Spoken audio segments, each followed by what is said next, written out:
फतेह kit ਦਿੱਤੇ ਨੇ ਕਿ ਤੁਹਾਨੂੰ ਕਿਤੇ ਜਾਣ ਦੀ ਲੋੜ ਨਹੀਂ। ਅਗਰ ਤੁਸੀਂ ਪੋਜ਼ਿਟਿਵ ਹੋ, ਸਟੇਜ 1 ਦੇ ਵਿੱਚ ਹੋ, ਲੈਵਲ 1 ਦੇ ਵਿੱਚ ਹੋ, ਆਪਣੇ ਘਰ ਜਾਓ, ਫਤਿਹ ਕਿਟ ਤੁਹਾਨੂੰ ਮਿਲ ਜੂਗਾ।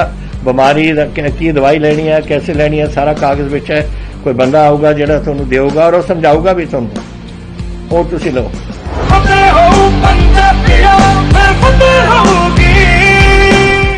कम ब्रेक।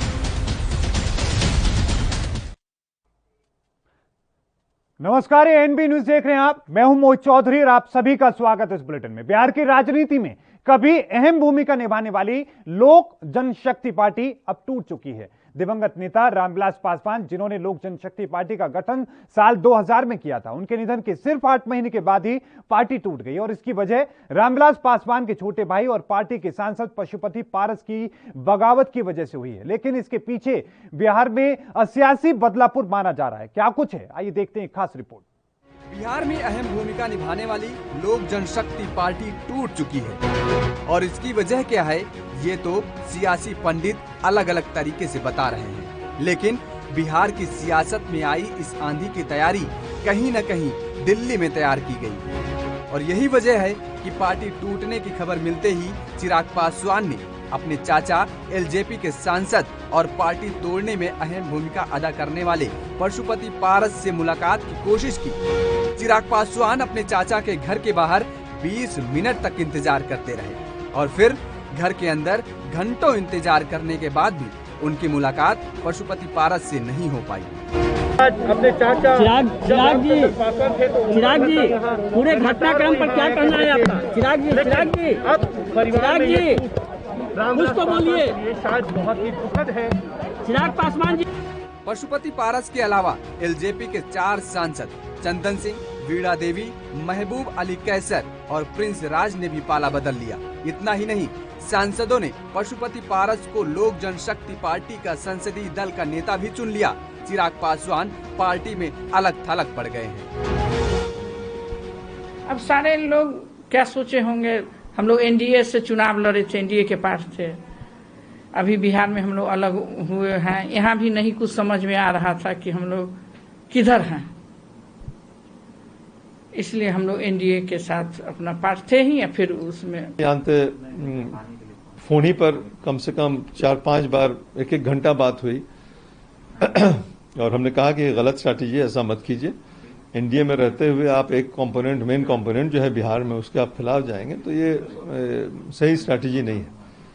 तो एक तो मेरा तो डिफरेंस ये था। दूसरा है कि पारस जी को कि जैसे एक्सपीरियंस आदमी को, जिन पर रामविलास पासवान जी खुद डिपेंडेंट थे बिहार में, उनको हटाने का कोई तुक नहीं था।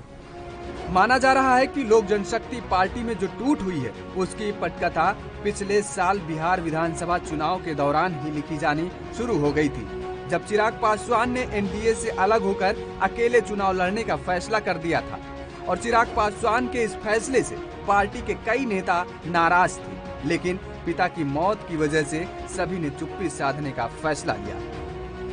चिराग पासवान जी हमारे परिवार के, हमारे भतीजा भी है, हमारे पार्टी के राष्ट्रीय अध्यक्ष भी थे, अभी तक हैं। उनको कोई आपत्ति नहीं है, दल में रहे, उनको कोई आपत्ति नहीं है। मुझको चिराग पासवान से कोई शिकवा शिकायत नहीं है। मैंने स्वयं आपको कहा कि मैं पार्टी तोड़ा नहीं हूँ। पार्टी ओरिजिनल पार्टी लोक जनशक्ति पार्टी है, ये लोक जनशक्ति पार्टी रहेगी, उसमें चिराग पासवान जी आगे रहे। चिराग पासवान के नेतृत्व में लोक जनशक्ति पार्टी ने बिहार विधानसभा चुनाव अकेले लड़ा और सबसे ज्यादा नुकसान मुख्यमंत्री नीतीश कुमार की पार्टी जनता दल यूनाइटेड को पहुंचाया, जिसके कारण चुनाव में जेडीयू केवल 43 सीट ही जीत सकी। चिराग पासवान की पार्टी के द्वारा जनता दल यूनाइटेड को चुनाव में जो नुकसान पहुंचाया गया, इसका बदला लेने के लिए चुनाव के तुरंत बाद नीतीश कुमार की पार्टी ऑपरेशन में लग गई। नहीं, जेडीयू का इस टूट से कोई रिश्ता नहीं है। ये चिराग पासवान की जो कार्यशैली है, ये उसके विरुद्ध विद्रोह। अब जेडीयू बेशक इस टूट से खुद को दूर रखने की कोशिश कर रही हो, मगर जेडीयू के ऑपरेशन का नतीजा ये हुआ कि कुछ महीनों के अंदर ही लोक जनशक्ति पार्टी के इकलौते विधायक राजू कुमार सिंह को जेडीयू में शामिल करा लिया गया और आज पूरी पार्टी ही तोड़ दी गई। लेकिन अब ऐसे में चाचा से मिले घाव पर चिराग पासवान कैसा मरहम लगाएंगे, ये तो वक्त ही बताएगा। News desk ANB news.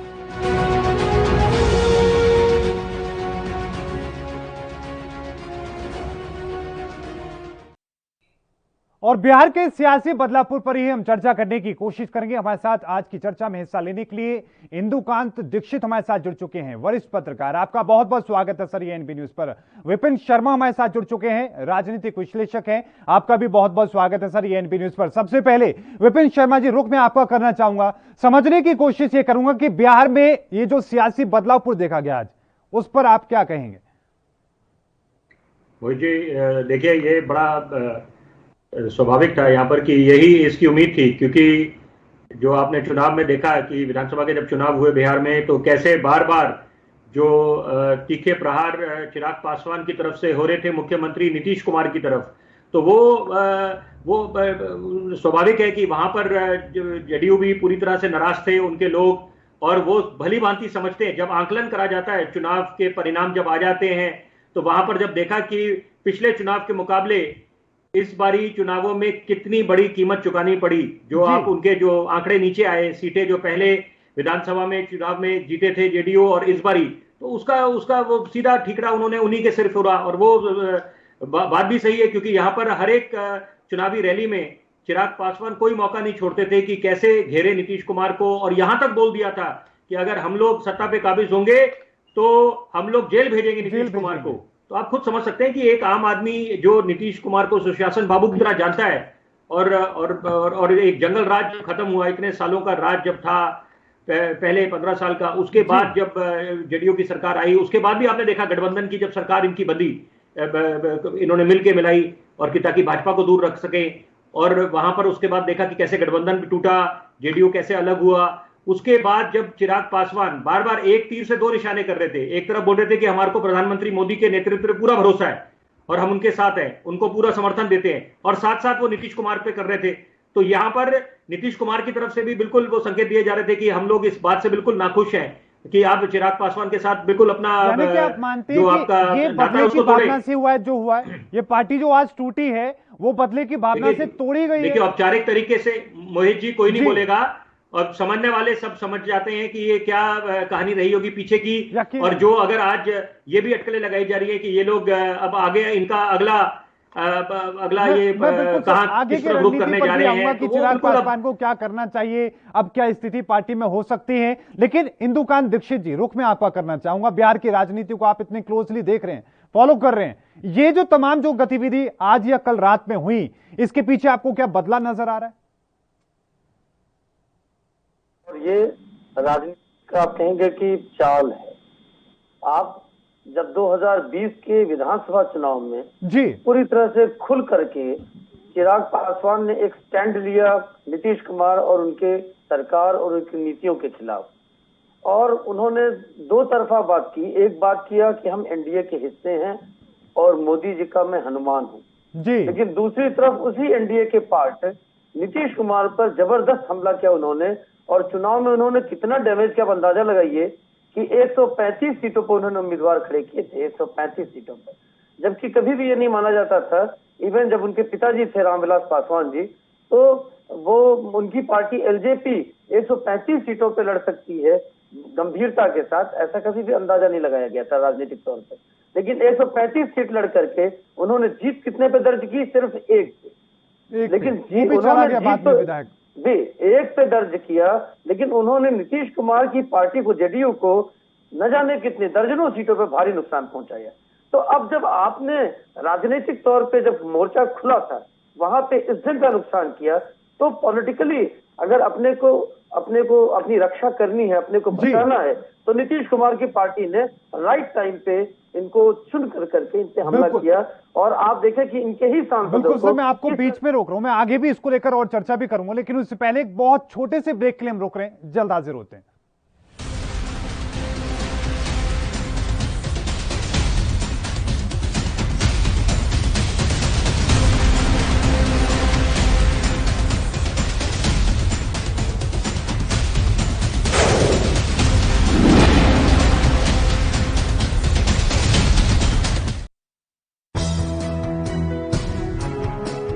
Punjab ਫਾਰਸੀ ਦੇ ਦੋ ਸ਼ਬਦਾਂ ਦਾ ਮੇਲ ਹੈ, ਪੰਜ ਅਤੇ ਆਬ, ਯਾਨੀ ਪੰਜ ਦਰਿਆਵਾਂ ਦੀ ਧਰਤੀ। ਪੰਜਾਬੀਆਂ ਨੇ ਹਮੇਸ਼ਾ ਕੁਦਰਤੀ ਤੇ ਗੈਰ ਕੁਦਰਤੀ ਕਰੋਪੀ ਦਾ ਡਟ ਕੇ ਸਾਹਮਣਾ ਕੀਤਾ ਹੈ। ਇਕਮੁੱਠਤਾ ਨਾਲ ਅਸੀਂ ਜਿੱਤ ਪ੍ਰਾਪਤ ਕੀਤੀ ਹੈ। ਅੱਜ ਜਦੋਂ ਇਹ ਕਰੋਨਾ ਰੂਪੀ ਵਾਇਰਸ ਸਾਡੇ ਤੇ ਹਮਲਾ ਕਰ ਰਿਹਾ ਹੈ ਤਾਂ ਅਸੀਂ ਸਾਰਿਆਂ ਨੇ ਕੈਪਟਨ ਅਮਰਿੰਦਰ ਸਿੰਘ ਸਰਕਾਰ ਦੇ ਦਿਸ਼ਾ ਨਿਰਦੇਸ਼ਾਂ ਅਨੁਸਾਰ ਇਕਮੁੱਠਤਾ ਦਿਖਾਈ ਹੈ ਤੇ ਉਸੇ ਦਾ ਨਤੀਜਾ ਹੈ ਪੰਜਾਬ ਦੇ ਕਈ ਜ਼ਿਲ੍ਹਿਆਂ ਵਿੱਚ ਕਰੋਨਾ ਅੱਜ ਨਿਯੰਤਰਣ 'ਚ ਹੈ। ਇਨ੍ਹਾਂ ਜ਼ਿਲ੍ਹਿਆਂ ਵਿੱਚ ਬਰਨਾਲਾ, ਤਰਨਤਾਰਨ, ਸ਼ਹੀਦ ਭਗਤ ਸਿੰਘ ਨਗਰ, ਮੋਗਾ, ਫਤਿਹਗੜ੍ਹ ਸਾਹਿਬ, ਰੂਪਨਗਰ ਤੇ ਕਪੂਰਥਲਾ ਜ਼ਿਲ੍ਹੇ ਸ਼ਾਮਿਲ ਨੇ, ਜਿੱਥੇ ਕਰੋਨਾ ਮਰੀਜ਼ ਤੇਜ਼ੀ ਨਾਲ ਠੀਕ ਹੋਏ ਨੇ। ਇਸ ਤੋਂ ਇਲਾਵਾ ਬਾਕੀ ਜ਼ਿਲ੍ਹਿਆਂ ਵਿੱਚ ਵੀ ਰਿਕਵਰੀ ਦਰ ਦੇਸ਼ ਦੇ ਦੂਜੇ ਜ਼ਿਲ੍ਹਿਆਂ ਜਾਂ ਸ਼ਹਿਰਾਂ ਨਾਲੋਂ ਬਹੁਤ ਜ਼ਿਆਦਾ ਹੈ। ਸਰਕਾਰ ਨੇ ਜਿਹੜਾ ਇੱਕ ਫਤਿਹ 2 ਚ ਮੁਹਿੰਮ 'ਚ ਦੱਸਿਆ ਕਿ ਵੀ ਰੂਰਲ ਏਰੀਆ ਦੇ ਵਿੱਚ ਸਾਰੀ ਸੈਂਪਲਿੰਗ ਕੀਤੀ ਜਾਵੇ, ਡੋਰ ਟੂ ਡੋਰ ਸੈਂਪਲਿੰਗ ਕੀਤੀ ਜਾਵੇ, ਔਰ ਉਸੇ ਟੀਚੇ ਦੇ ਨਾਲ ਸਾਰੀਆਂ ਸਾਡੀਆਂ ਟੀਮਾਂ ਜਿਹੜੀਆਂ ਹੈਗੀਆਂ ਉਹ ਵਿਲੇजेस 'ਚ ਸੈਂਪਲਿੰਗ ਕਰ ਰਹੀਆਂ ਨੇ। ਇੱਥੇ ਬਹੁਤ ਵਧੀਆ ਤਰੀਕੇ ਨਾਲ ਸਭ ਤੋਂ ਪਹਿਲਾਂ BP ਵਗੈਰਾ ਚੈੱਕ ਕਰਨ ਤੋਂ ਬਾਅਦ ਵੈਕਸੀਨ ਲਗਾਏਗੀ। ਵੈਕਸੀਨ ਤੋਂ ਬਾਅਦ ਅੱਧਾ ਘੰਟਾ ਇੱਥੇ ਬੈਠਣ ਵਾਸਤੇ ਕਿਹਾ ਗਿਆ। ਬਿਲਕੁਲ ਵਧੀਆ ਤਰੀਕੇ ਨਾਲ ਸਭ ਕੁਝ ਹੋ ਰਿਹਾ। ਦਰਅਸਲ ਕੈਪਟਨ ਅਮਰਿੰਦਰ ਸਿੰਘ ਸਰਕਾਰ ਨੇ ਮਹਾਮਾਰੀ ਦੀ ਸ਼ੁਰੂਆਤ ਤੋਂ ਹੀ ਇਸ ਤੇ ਨਜ਼ਰ ਬਣਾਈ ਰੱਖੀ ਤੇ ਸਮੇਂ ਸਿਰ ਠੋਸ ਫੈਸਲੇ ਲਏ। ਦੂਜੇ ਪਾਸੇ ਪੰਜਾਬ ਪੁਲਿਸ ਤੇ ਸਿਵਲ ਪ੍ਰਸ਼ਾਸਨ ਦਾ ਵੀ ਇਸ ਮਹਾਮਾਰੀ ਦੌਰਾਨ ਖਾਸ ਰੋਲ ਰਿਹਾ। ਪੰਜਾਬ ਪੁਲਿਸ ਨੇ ਕੈਪਟਨ ਅਮਰਿੰਦਰ ਸਿੰਘ ਸਰਕਾਰ ਦੇ ਦਿਸ਼ਾ ਨਿਰਦੇਸ਼ ਅਨੁਸਾਰ ਲੋਕਾਂ ਨੂੰ ਲਾਕਡਾਊਨ ਤੇ ਕਰਫਿਊ ਦਾ ਪਾਲਣ ਕਰਵਾਇਆ ਤੇ ਉਨ੍ਹਾਂ ਨੂੰ ਕੋਰੋਨਾ ਮਹਾਮਾਰੀ ਤੋਂ ਜਾਣੂ ਕਰਵਾਇਆ। ਇਸ ਸਫਲਤਾ ਦਾ ਸਿਹਰਾ ਸਰਕਾਰ ਦੇ ਸਿਹਤ ਵਿਭਾਗ ਨੂੰ ਵੀ ਜਾਂਦਾ ਹੈ, ਜਿਨ੍ਹਾਂ ਨੇ ਹਸਪਤਾਲਾਂ ਦੇ ਨਾਲ ਹੋਮ ਕੁਆਰੰਟਾਈਨ ਮਰੀਜ਼ਾਂ ਦਾ ਵੀ ਪੂਰਾ ਧਿਆਨ ਰੱਖਿਆ ਤੇ ਇਸ ਦਾ ਨਤੀਜਾ ਇਹ ਨਿਕਲਿਆ ਕਿ ਜਿੱਥੇ ਦੇਸ਼ ਵਿੱਚ ਇੱਕ ਸਮੇਂ ਮਰੀਜ਼ਾਂ ਲਈ ਬੈੱਡ ਤੇ ਹੋਰ ਸਿਹਤ ਸੇਵਾਵਾਂ ਦੀ ਘਾਟ ਹੋ ਗਈ ਸੀ, ਉੱਥੇ ਹੀ ਪੰਜਾਬ ਇਸ ਸਮੱਸਿਆ ਤੋਂ ਬਚਿਆ ਰਿਹਾ ਤੇ ਅੱਜ ਉਸੇ ਦਾ ਨਤੀਜਾ ਹੈ ਕਿ ਪੰਜਾਬ ਦੇ ਲੋਕਾਂ ਨੂੰ ਬਿਹਤਰ ਸਿਹਤ ਸੇਵਾਵਾਂ ਮਿਲ ਸਕੀਆਂ।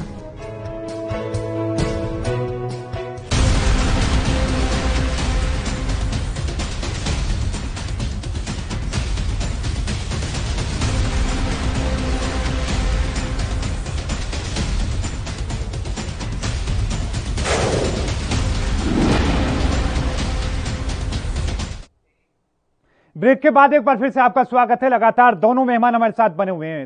इंदु जी, मैं रुख आप ही का करना चाहूंगा। इंदुकांत जी, कि जिस तरीके से हमने देखा कि विधानसभा चुनावों में सीधे तौर पर चिराग पासवान के द्वारा ये कहा गया कि मोदी से बैर नहीं, नीतीश कुमार की खैर नहीं, जेल में डालने की बातें कही गई, इस तरह की बातें कही गई। लेकिन इसमें हमने बीजेपी को भी देखा, कहीं ना कहीं क्लोज वंस थी। चिराग पासवान को लेकर बीजेपी ने इतनी तरीके से ओपनली अटैक नहीं किए थे, लेकिन आज अगर जेडीयू इसमें शामिल है तो जेडीयू को रोकने का काम नहीं किया गया होगा बीजेपी के द्वारा।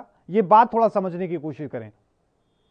देखिए, ये कि मुद्दा ऐसा है कि इसमें विधानसभा चुनाव में जिस तरह से चिराग पासवान खुल करके आए सामने जी, तो कई राजनीतिक परिप्रेक्ष्य में ये देखा जाता था, कई प्रेक्षक ये मानते थे कि स्पष्ट तौर पे चिराग पासवान के पीछे भी वरद हस्त था बीजेपी का। हाँ, बीजेपी ने अगर अड़ के ये कहा होता कि नहीं चले और आप ऐसा नहीं कर सकते हैं, एनडीए का अनुशासन बरकरार रखिए, तो शायद जो चिराग कहते रहे हैं कि मैं हनुमान हूँ, हनुमान राम की बात न माने, ऐसा संभव नहीं है। और यही जेडीयू की तरफ से भी यही बातें छन के आती थी। तो अगर आपने उस समय नहीं बोला या आवाज नहीं उठाई तो अब आप कैसे रोक सकते हैं जेडीयू को ये काम करने से? ये बड़ी बात है। यकीनन। विपिन शर्मा जी, रुख में आपका करना चाहूंगा, एक बात और समझने की कोशिश करना चाहूंगा कि हमने देखा कि जो चिराग पासवान का जो फैसला था, उस फैसले से सबसे ज्यादा फायदा अगर किसी को हुआ वो एनडीए को हुआ, वो बीजेपी को हुआ। सीधे तौर पर सबसे बड़ी पार्टी, सबसे बड़ा दल वो निकला, और ऐसे में नीतीश कुमार को नुकसान हुआ, बाकी दलों को भी फायदा हुआ। लेकिन क्या लग रहा है कि बीजेपी ने ऐसे में रोकने की कोशिश जरूर की होगी जब उसको जानकारी मिली होगी कि इस तरीके की चीजें चल रही हैं।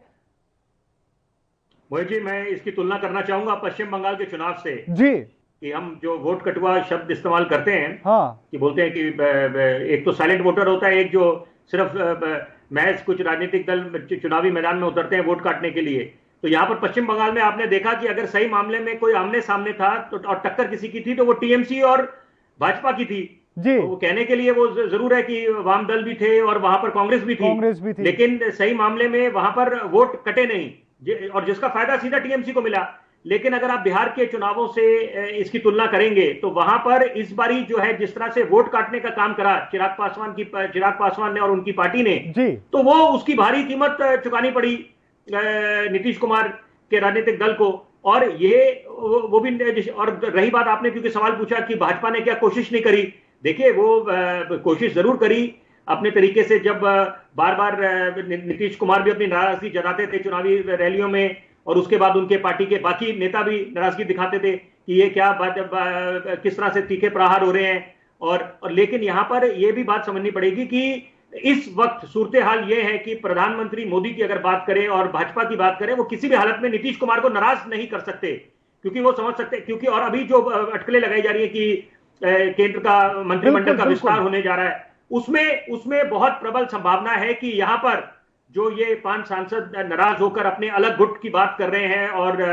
लोकसभा अध्यक्ष ओम बिरला को चिट्ठी भी लिखी है, इनमें से हो सकता है कि पशुपति पारस जो है उनको हो सकता है कि उनकी संभावना बहुत ज्यादा है कि उस समय उनको कुछ ऐसा, क्योंकि उसमें एक पूरा सामंजस्य बैठ जाएगा कि यहां पर हमने बिहार का भी एक जो उनको मिलना चाहिए, तवज्जो मिलनी चाहिए, और साथ में लोक जनशक्ति पार्टी को भी साथ ले लेंगे। लेकिन ये वो एक तीर से 2 निशाने हो जाएंगे कि एक नीतीश कुमार बात में समझने की कोशिश करूं कि पशुपति पासवान को साइडलाइन कर दिया। पशुपति पासवान का हम कह रहे हैं कि उन्होंने इतना बड़ा गेम तैयार कर लिया, दिल्ली में आके स्क्रिप्ट तैयार कर दी गई, लेकिन चिराग पासवान को पता तक नहीं चल पाया। ये एक नाकामी दर्शाता है, और उसका भविष्य क्या नजर आ रहा है आपको चिराग पासवान? मैं उसी पे एक बात बहुत जरूरी बोलना चाहता हूं जी। देखिए, एक सुलझा हुआ नेता होता है। अगर आप इनके पिताजी की बात करें, स्वर्गीय रामविलास पासवान जी की, वो उनकी राजनीति करने का तरीका अलग था। बिल्कुल, वो सबको साथ लेके चलते थे, वो ऐसे तीखे प्रहार नहीं, वो उसे बिल्कुल जैसे कहते हैं पॉलिटिकली करेक्ट बातें करा करते थे, और नाराजगी जब होती थी वो बिल्कुल जताते थे। लेकिन इस तरह से जिस तरह से हमले ताबड़तोड़ करके चिराग पासवान ने करे, तो निश्चित ये दर्शाता है कि अभी काफी लंबा उन्होंने सफर तय करना है। अभी उनको पूरी ये पॉलिटिकल मैच्योरिटी नहीं है। उसी की आप अगर तुलना करें महाराष्ट्र में, कि वहां पर विलासराव देशमुख जब मुख्यमंत्री थे और वो जब राजनीति में थे तो उनकी अलग तरीका था, और वही उनके सुपुत्र की अगर बात करें रितेश देशमुख की, तो वो अपनी उस तरह से पहचान नहीं है, ना उनकी उस तरह से ऐसे रुचि नजर आती है। और अगर क्रिकेट के जगत में चले जाएं, फिल्म की जो उसमें चले जाएं, अमिताभ बच्चन की बात करें और अगर तुलना करें उनके पुत्र से अभिषेक बच्चन से, तो बहुत फर्क है। वो अलग बात है कि अभिषेक बच्चन भी कोई प्रतिभा की कमी नहीं है उनमें, लेकिन कुल मिला के जो उनके जो पिता में प्रतिभा थी, इस तरह की कई नेताओं की हम बात करें, देश में भी बाकी और भी कई ऐसे दल हैं। लेकिन दीक्षित जी, आपको क्या भविष्य नजर आ रहा है चिराग पासवान का? और दूसरी बात ये समझने की हम कोशिश करें कि भविष्य में क्या बीजेपी अब मदद करने की कोशिश कर सकती है, इस चिराग में तेल डालने की कोशिश कर सकती है, क्योंकि फायदा बीजेपी को भी भविष्य में दिला सकती है एलजेपी? बिल्कुल ठीक कहा आपने मोहित जी। देखिए, चिराग जलता रहे इसकी कोशिश तो बीजेपी जरूर करेगी, ऐसा लगता है जी। लेकिन अभी की जो पॉलिटिकल पोजीशन है, वो उसमें शर्मा जी की बात बिल्कुल ठीक है कि जिस तरह से चिराग को बिल्कुल अकेला कर दिया है जेडीयू ने, उनके ही 5 सांसदों को अपने साथ जोड़ करके और उनमें विद्रोह की ज्वाला फूंक करके, कि ऐसे में ओपनली उनके साथ खड़ा होना बहुत मुश्किल है। क्योंकि देखिए, बिहार के चुनाव में जैसा मैंने पहले भी कहा कि अगर भाजपा अड़ जाती और उन्होंने अगर उनको बुला करके कहा होता कि नहीं आप ऐसा न करिए, उनकी मौन स्वीकृति नहीं होती कहीं न कहीं किसी स्तर पे, तो 135 सीटों पर चिराग चुनाव नहीं लड़ते, उनको सीटें कुछ बढ़ा के दी जा सकती थी। तो ऐसी स्थिति में जो अभी नया इक्वेशंस बने हैं, उसमें खुल करके बीजेपी उनको सपोर्ट कर पाए ऐसी संभावना कम है। लेकिन मैं ये कहना चाहूंगा कि जिस तरह से मोदी जी और मोदी जी की नीतियों का चिराग लगातार खुलेआम सपोर्ट करते रहे हैं, इवन बिहार के चुनाव में भी मोदी जी की लगातार उनकी सरकार की प्रशंसा करते रहे हैं, इवन अपने पिताजी के रहने के समय में भी बीजेपी को जहां जहां आवश्यकता पड़ती थी वो खुलकर अपने पिता से भी आगे आकर बीजेपी के पक्ष में अक्सर बोलते थे 1-2 मौकों को छोड़ दिया जाए।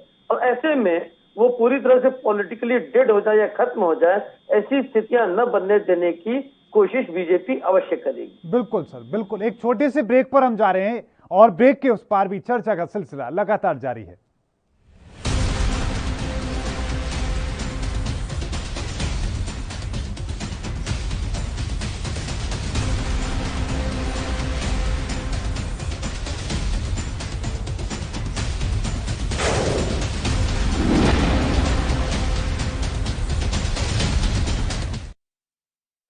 ਕੋਰੋਨਾ ਵਾਇਰਸ ਨੂੰ ਅਸੀਂ ਤਾਂ ਹੀ ਹਰਾ ਸਕਦੇ ਹਾਂ ਜੇਕਰ ਅਸੀਂ ਆਪਣੇ ਵੱਧ ਤੋਂ ਵੱਧ ਟੈਸਟ ਕਰਵਾਵਾਂਗੇ ਤੇ ਵੈਕਸੀਨੇਸ਼ਨ ਲਗਵਾਵਾਂਗੇ।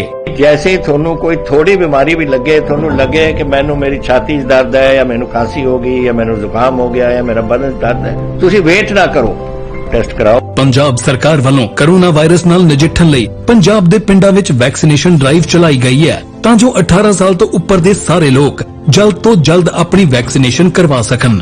ਪੂਰੇ ਪੰਜਾਬ ਦੇ ਪਿੰਡਾਂ ਲਈ ਕੋਵਿਡ ਟੈਸਟਿੰਗ ਕੇਂਦਰ ਸਥਾਪਿਤ ਕੀਤੇ ਗਏ ਨੇ। ਜੇਕਰ ਤੁਹਾਨੂੰ ਬੁਖਾਰ ਜ਼ੁਕਾਮ ਜਿਹੇ ਲੱਛਣ ਮਹਿਸੂਸ ਹੁੰਦੇ ਹਨ ਤਾਂ ਤੁਰੰਤ ਆਪਣਾ ਕੋਰੋਨਾ ਵਾਇਰਸ ਦਾ ਟੈਸਟ ਕਰਵਾਓ। ਕੋਰੋਨਾ ਸੰਬੰਧੀ ਜਾਣਕਾਰੀ ਲਈ 104 ਹੈਲਪਲਾਈਨ ਤੇ ਕਾਲ ਕਰੋ। तो तुसी प्लीज इस गल तो हुण मेरी गल मन्नो कि आपां पंजाब नूं बचाउणा है, अपने परिवारां नूं बचाउणा है, अपने पिंड नूं बचाउणा है, तुसी अपने मुहल्लियां नूं बचाउणा है। तुसी जो दस्सिया डॉक्टरां ने करो। हिदायतां दी पालना करके आओ मिल के करिए कोरोना ते फतेह। यही है साडा मिशन फतेह।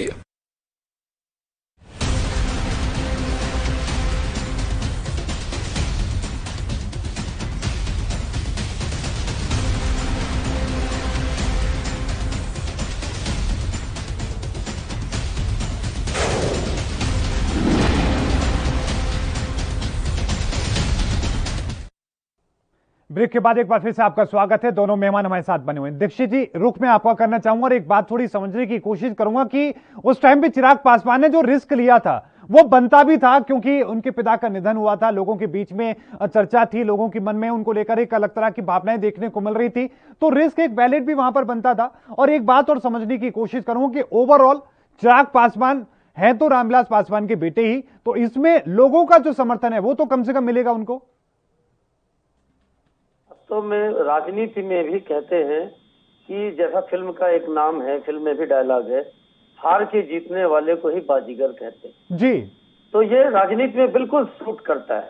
आप अगर कोई ऑफेंसिव या बड़ा स्टेप लेते हैं तो उसके तात्कालिक नुकसान कई बार झेलने पड़ते हैं आपको, लेकिन वही कई बार आपको फर्टाइल लैंड देता है, आधार भूमि बन जाता है आगे बढ़ने के लिए। लेकिन अब ये एक बैलेंस बनाना होता है मोहित जी, कि आप कितना आगे बढ़ते हैं और कितना बैलेंस करके चलते हैं, पीछे के लोगों को भी जोड़ कर रखते हैं। एक बार चिराग जी ने अपने बयान में कह दिया था पारस को कि आप हमारे परिवार के खून नहीं। अब आप देखिए, ये तो आवश्यकता नहीं थी। आप राजनीतिक बड़े ऑफेंसिव स्टैंड ले लीजिए, आगे बढ़िए, और जब आप लड़ेंगे तभी बढ़ेंगे। लेकिन इसके लिए आप अपने रिश्तेदारों को, अपने करीबी लोगों को आप किसी ढंग की गालियां दें या अपशब्द कहें, इससे राजनीतिक इमेच्योरिटी, जैसा शर्मा जी ने कहा, रिफ्लेक्ट होती है। हाँ, चिराग में भी कहीं न कहीं एक करिश्मेटिक लीडरशिप रिफ्लेक्ट होता है।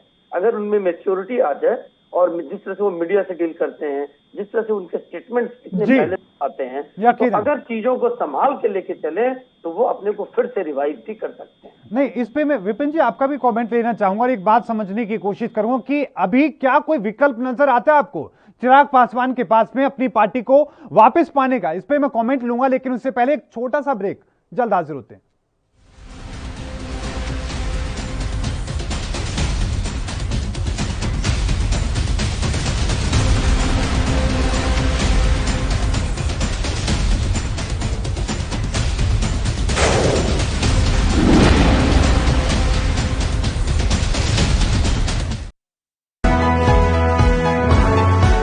ਪੰਜਾਬ ਵਸਦਾ ਗੁਰਾਂ ਦੇ ਨਾਂ ਤੇ ਸਵੇਰ ਸ਼ਾਮ ਸਰਬੱਤ ਦੇ ਭਲੇ ਦੀ ਗੱਲ। ਏਕ ਪਿਤਾ ਏਕਸ ਕੇ ਹਮ ਬਾਰਿਕ ਦੀ ਸਿੱਖਿਆ, ਕਿਰਤ ਕਰਨਾ, ਨਾਮ ਜਪਣਾ ਤੇ ਵੰਡ ਛਕਣ ਦੀ ਸਿੱਖਿਆ, ਗੁਰੂ ਸਾਹਿਬਾਨ ਦੇ ਫਲਸਫੇ ਦੀ ਗੱਲ। ਆਓ ਗੱਲ ਪੰਜਾਬ ਸਰਕਾਰ ਦੀ ਕਰੀਏ, ਜਿਸ ਨੇ ਕੋਰੋਨਾ ਜਿਹੀ ਭਿਆਨਕ ਮਹਾਮਾਰੀ ਦੌਰਾਨ ਕਿਸੇ ਨੂੰ ਵੀ ਭੁੱਖਾ ਨਹੀਂ ਰਹਿਣ ਦਿੱਤਾ। ਹਾਲਾਂਕਿ ਕੋਰੋਨਾ ਨਾਲ ਪੰਜਾਬ ਦਾ ਪ੍ਰਭਾਵਿਤ ਹੋਣਾ ਵੀ ਲਾਜ਼ਮੀ ਸੀ, ਕਿਉਂਕਿ ਵਿਸ਼ਵ ਪੱਧਰੀ ਮਹਾਮਾਰੀ ਸੀ। ਇਸ ਮਹਾਮਾਰੀ ਨੇ ਜਿੱਥੇ ਲੋਕਾਂ ਨੂੰ ਘਰਾਂ 'ਚ ਹੀ ਕੈਦ ਹੋਣ ਲਈ ਮਜਬੂਰ ਕੀਤਾ, ਉੱਥੇ ਹੀ ਕੰਮਕਾਰ ਤੇ ਵੀ ਬਹੁਤ ਜ਼ਿਆਦਾ ਪ੍ਰਭਾਵ ਪਿਆ। ਪਰ ਪੰਜਾਬ ਸਰਕਾਰ ਨੇ ਇਸ ਔਖੀ ਘੜੀ ਦੌਰਾਨ ਲੋਕਾਂ ਤੇ ਬੋਝ ਨਹੀਂ ਪੈਣ ਦਿੱਤਾ ਤੇ ਉਨ੍ਹਾਂ ਲਈ ਰਾਸ਼ਨ ਤੇ ਹੋਰ ਜ਼ਰੂਰੀ ਸੇਵਾਵਾਂ ਦਾ ਇੰਤਜ਼ਾਮ ਕੀਤਾ। ਅਜਿਹੇ ਹਾਲਾਤਾਂ 'ਚ ਸਰਕਾਰ ਦੀਆਂ ਸੇਵਾਵਾਂ ਬਹੁਤ ਮਹੱਤਵ ਰੱਖਦੀਆਂ ਨੇ। ਇਨ੍ਹਾਂ ਸੇਵਾਵਾਂ ਵਿੱਚ ਡਾਇਲ 112 ਤੇ 181 ਮੁੱਖ ਤੌਰ ਤੇ ਸ਼ਾਮਿਲ ਨੇ। ਇਨ੍ਹਾਂ ਨੰਬਰਾਂ ਤੇ ਕੋਈ ਵੀ ਹੋਮ ਕੁਆਰੰਟਾਈਨ ਮਰੀਜ਼ ਆਪਣੇ ਤੇ ਆਪਣੇ ਪਰਿਵਾਰ ਲਈ ਘਰ ਬੈਠੇ ਹੀ ਖਾਣਾ ਮੰਗਵਾ ਸਕਦਾ ਹੈ ਤੇ ਇਸ ਸੇਵਾ ਤੇ ਪੰਜਾਬ ਪੁਲਿਸ ਖੁਦ ਖਾਣਾ ਲੈ ਕੇ ਮਰੀਜ਼ ਦੇ ਘਰ ਪਹੁੰਚ ਜਾਂਦੀ ਹੈ। ਕੋਵਿਡ ਦੇ ਮਰੀਜ਼ਾਂ ਲਈ ਪੰਜਾਬ ਸਰਕਾਰ ਦੇ ਦਿਸ਼ਾ ਨਿਰਦੇਸ਼ ਮੁਤਾਬਕ ਜਦੋਂ ਵੀ ਕੋਈ 112 ਜਾਂ 181 ਤੇ ਕਾਲ ਸਾਡੇ ਕੰਟਰੋਲ ਰੂਮ ਤੇ ਕਾਲ ਆਉਂਦੀ ਆ, ਉੱਥੋਂ ਸਾਨੂੰ ਦੱਸਿਆ ਜਾਂਦਾ ਤੇ ਅਸੀਂ 20-25 ਮਿੰਟਾਂ ਦੇ ਵਿੱਚ ਉੱਥੇ ਖਾਣਾ ਲੈ ਕੇ ਪਹੁੰਚਦੇ ਹਾਂ। ਦਰਅਸਲ ਸਿਹਤ ਵਿਭਾਗ ਦੁਆਰਾ ਘੱਟ ਲੱਛਣਾਂ ਵਾਲੇ ਕੋਰੋਨਾ ਮਰੀਜ਼ਾਂ ਨੂੰ ਘਰ ਵਿੱਚ ਹੀ ਹੋਮ ਕੁਆਰੰਟਾਈਨ ਕੀਤਾ ਜਾਂਦਾ ਹੈ ਤਾਂ ਜੋ ਵਧੇਰੇ ਲੱਛਣ ਵਾਲੇ ਤੇ ਗੰਭੀਰ ਮਰੀਜ਼ਾਂ ਨੂੰ ਹਸਪਤਾਲ ਵਿੱਚ ਦਾਖਲ ਕੀਤਾ ਜਾ ਸਕੇ। ਪਰ ਘਰ 'ਚ ਕੁਆਰੰਟਾਈਨ ਮਰੀਜ਼ਾਂ ਨੂੰ ਤੇ ਉਹਨਾਂ ਦੇ ਪਰਿਵਾਰਕ ਮੈਂਬਰਾਂ ਨੂੰ ਕਿਸੇ ਤਰ੍ਹਾਂ ਦੀ ਕੋਈ ਪਰੇਸ਼ਾਨੀ ਨਾ ਆਵੇ, ਇਸ ਦੇ ਲਈ ਪੰਜਾਬ ਦੀ ਕੈਪਟਨ ਅਮਰਿੰਦਰ ਸਿੰਘ ਸਰਕਾਰ ਨੇ 112 ਤੇ 181 ਸੇਵਾਵਾਂ ਸ਼ੁਰੂ ਕੀਤੀਆਂ ਨੇ, ਜਿੱਥੇ ਕੋਰੋਨਾ ਮਰੀਜ਼ ਆਪਣੇ ਤੇ ਆਪਣੇ ਪਰਿਵਾਰ ਲਈ ਫ੍ਰੀ ਖਾਣਾ ਮੰਗਵਾ ਸਕਦੇ ਨੇ। ਇਸ ਤੋਂ ਇਲਾਵਾ ਸਿਹਤ ਵਿਭਾਗ ਸਮੇਂ-ਸਮੇਂ ਤੇ ਘਰ ਵਿੱਚ ਕੁਆਰੰਟਾਈਨ ਮਰੀਜ਼ਾਂ ਦੀ ਸਾਰ ਵੀ ਲੈਂਦੀ ਰਹਿੰਦੀ ਹੈ ਤਾਂ ਜੋ ਉਹਨਾਂ ਨੂੰ ਸਲਾਹ ਸਹੀ ਮਿਲ ਸਕੇ ਤੇ ਉਹਨਾਂ ਦਾ ਸਹੀ ਤਰ੍ਹਾਂ ਇਲਾਜ ਹੋ ਸਕੇ। ਪੰਜਾਬ ਪੁਲਿਸ ਤੇ ਪੰਜਾਬ ਸਰਕਾਰ ਦੇ ਇਸ ਉਪਰਾਲੇ ਦੀ ਕਾਫੀ ਸ਼ਲਾਘਾ ਹੋ ਰਹੀ ਹੈ।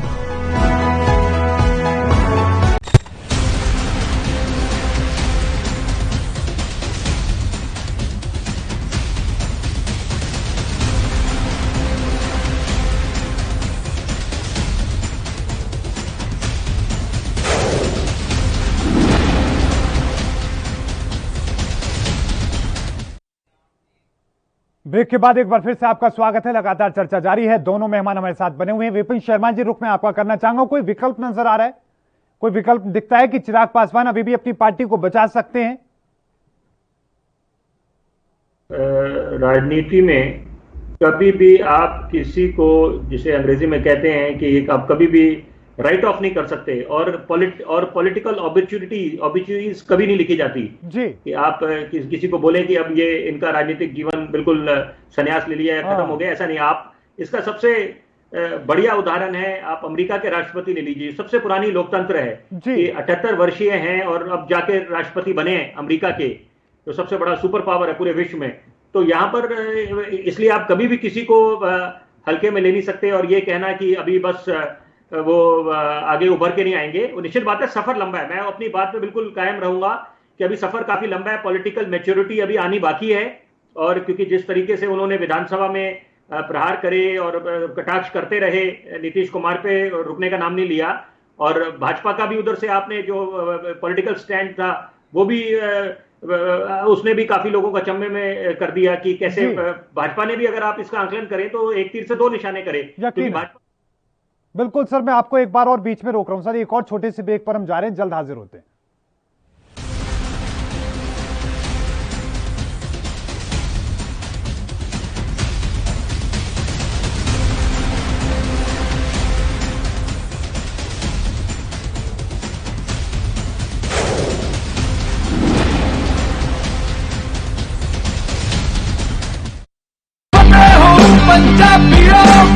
वैक्सीन जरूर करवानी है, तुसी थोड़ी एंटीबॉडीज ਵਧਾਉਣੇ ਨੇ। ਜਦੋਂ ਤੁਹਾਡੇ ਐਂਟੀਬॉडीज ਵਧਣਗੇ, ਉਹ ਐਂਟੀਬॉडीज ਨੇ ਜਿਹੜੀ ਕੋਰੋਨਾ ਦੇ ਨਾਲ ਜੰਗ ਲੜ ਸਕਦੀ ਹੈ ਤੁਹਾਡੇ ਬੋਡੀਜ਼ ਦੇ ਵਿੱਚ। ਇਹ ਤੁਹਾਨੂੰ ਕਰਾਉਣਾ ਚਾਹੀਦਾ ਹੈ। ਤੁਹਾਨੂੰ ਉਹ ਡਾਕਟਰ ਜੋ ਪਹਿਲੇ ਦਿਨ ਤੋਂ ਕਹਿ ਰਹੇ ਨੇ ਮਾਸਕ ਨਹੀਂ ਭੁੱਲਣਾ। ਅਗਰ ਕਿਸੇ ਨੂੰ ਕੋਵਿਡ ਹੋ ਵੀ ਚੁੱਕਿਆ, ਉਹਨੂੰ ਵੀ ਦੇਖੋ ਕਿ ਮਾਸਕ ਪਹਿਨੇ, ਕਿਉਂਕਿ ਸਟ੍ਰੇਨਸ ਬਦਲਦੇ। ਇਹ ਜਿਹੜੇ ਸਟ੍ਰੇਨ ਨੇ ਨਾ ਕੋਰੋਨਾ ਦੇ, ਇਹਨਾਂ ਦੀ ਮਿਊਟੈਂਟਸ ਬਣ ਜਾਂਦੇ ਨੇ। ਇਸ ਕਰਕੇ ਤੁਸੀਂ ਉਹ ਜੋ ਬੇਸਿਕ ਚੀਜ਼ਾਂ ਨੇ, मास्क पहनना, हाथ धोने, सोशल डिस्टेंसिंग रखनी, ये जरूरी है। ਤੁਹਾਨੂੰ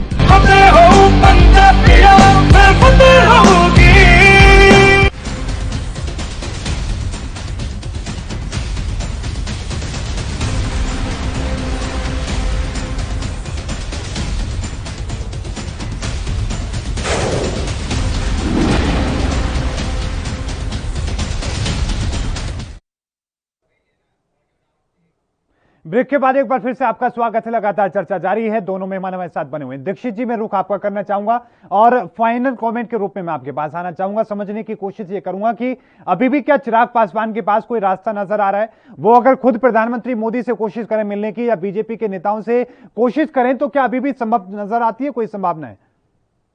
जी बिल्कुल, देखिए मैं यही बात कहना चाहता था कि अब बॉल जो है पूरी तरह से भाजपा के कोर्ट में। देखिए केंद्र सरकार भाजपा की है, अगर वो पारस जी को कैबिनेट में जगह देने की बात करेंगे तब तो एक तरह से चिराग के लिए बिल्कुल कहते हैं कि डेथ वारंट पे साइन करना। लेकिन ऑन दी अदर हैंड, अगर उन्होंने दोनों के बीच कंप्रोमाइज करने की बात कही, या फिर लोकसभा में ओम बिरला जी उनके ही स्पीकर हैं, उन्होंने अलग गुट के तौर पे, अलग पार्टी के तौर पे डिफेक्शन को मान्यता नहीं दी, या उनको एलजेपी नहीं माना, चिराग को कंटिन्यू किया पार्टी लीडर के तौर पे, जो पूरी तरह से भाजपा के हाथ में यकीन। तो अगर ये चीजों पे एडमेंट रही बीजेपी तो चिराग बचेंगे, और अगर भाजपा ने उनका साथ इस मौके पे नहीं दिया तो इस समय पॉलिटिकली उनके लिए बहुत यकीन। विपिन शर्मा जी, एंडिंग कमेंट आपका होगा, क्या सुझाव चिराग पासवान के लिए होगा आपका? देखिए, ऐसा है कि आप इसमें जब हम ये चर्चा कर रहे हैं तो नीतीश कुमार का जिक्र ना करें तो चर्चा अधूरी रहेगी, यकीनन, क्योंकि दोनों बातें को मद्देनजर रखना पड़ेगा। एक 2024 का चुनाव, बड़ा वाला चुनाव लोकसभा का, कि वहां पर सही मामले में अगर कोई चैलेंजर हो सकता है, ममता बनर्जी तो, ममता दीदी तो हम बोलते ही हैं, लेकिन यहां पर अगर आप सोचिए, एक अगर ऐसी संभावना बनती है कि नीतीश कुमार भी किसी कारण से नाराज होकर दूसरी तरफ रुख कर जाते हैं, और जैसे आपने पहले देखा चंद्रबाबू नायडू ने एक महागठबंधन बनाने की कोशिश करी, जैसे पहले एक जमाने में हरकृष्ण सिंह सुरजीत करा करते थे, जिनको मास्टर टीचर कहा जाता था गठबंधन बनाने का, उसी तरह से अगर नीतीश कुमार कर दें तो आप समझ सकते हैं कितनी बड़ी चुनौती दे सकते हैं प्रधानमंत्री मोदी को 2024 के चुनाव में। और दूसरी बात, बिहार की राजनीति में एक बात बड़ी तय है कि यहां पर कभी भी पासा पलट सकता है।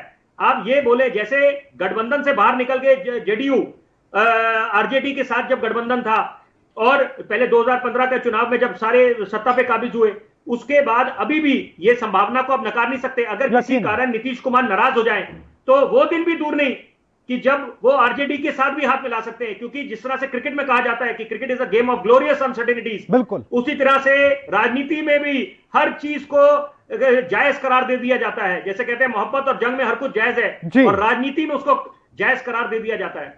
बिल्कुल सर, बिल्कुल। बहुत बहुत धन्यवाद आप दोनों मेहमानों का अपना कीमती राय हमारे साथ साझा करने के लिए, हमारे साथ इस चर्चा में हिस्सा लेने के लिए। तो अभी चिराग पासवान के लिए चुनौती बहुत है, लेकिन देखना दिलचस्प होगा कि चिराग पासवान अपने चाचा के द्वारा दिए गए इन घावों का इलाज कैसे करते हैं। लगातार खबरों के लिए देखते रहे ANB न्यूज। मुझे दीजिए इजाजत, धन्यवाद।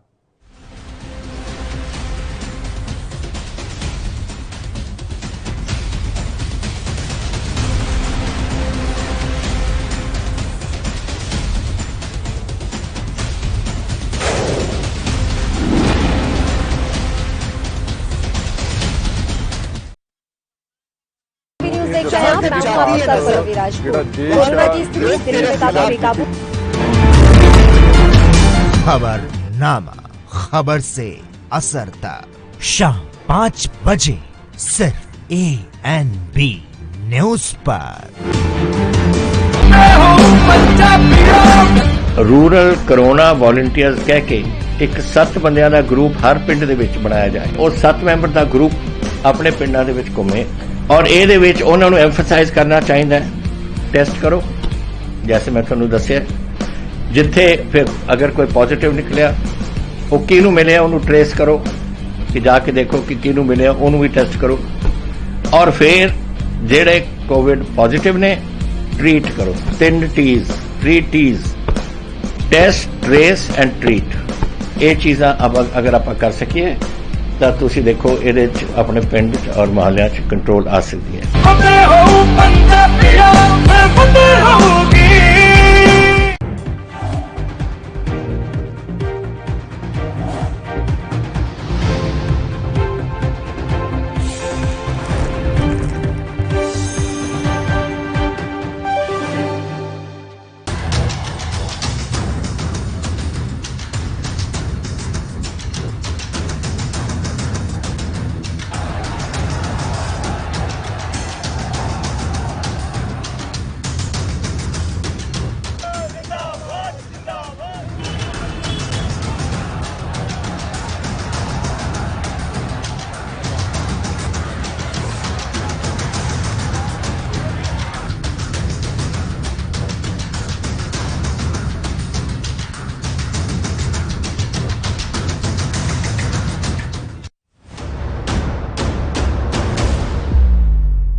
हक की बात।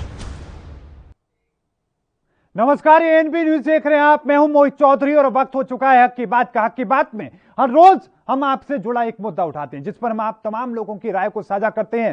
आज भी हमने एक ऐसा ही मुद्दा उठाया है। दरअसल कई सदियों तक सियासत झेलने के बाद भी अयोध्या में भगवान राम मंदिर को और भी सियासत का शिकार होना पड़ रहा है। जहां पर अयोध्या में राम जन्मभूमि को लेकर करोड़ों लोगों की आस्था जुड़ी हुई है तो वहीं नेताओं की सियासत भी जुड़ी हुई है। यही वजह है कि एक बार फिर से भगवान राम के नाम पर इन दिनों सियासत जोरों पर है। दरअसल राम मंदिर के लिए खरीदी गई जमीन में भ्रष्टाचार के आरोप लग रहे हैं। सबसे पहले आरोप समाजवादी पार्टी के नेताओं ने लगाए और फिर इसके बाद इस पूरे मामले को आम आदमी पार्टी ने खींच कर लिया और मामले में घोटाले के आरोप लगाने लगे। लेकिन अब कांग्रेस भी इस मामले को हाईजैक करने की कोशिश में जुट चुकी है। कांग्रेस के पूर्व राष्ट्रीय अध्यक्ष राहुल गांधी ने ट्वीट करके कहा कि श्री राम स्वयं न्याय है, सत्य है, धर्म है, उनके नाम पर धोखा ये अधर्म है।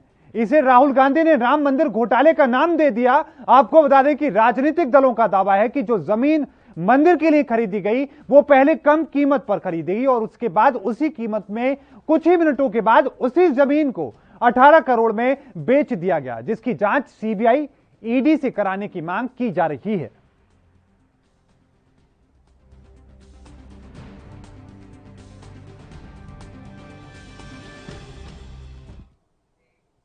और इस बीच रुकेंगे एक छोटे से ब्रेक के लिए, जल्द हाजिर होते हैं।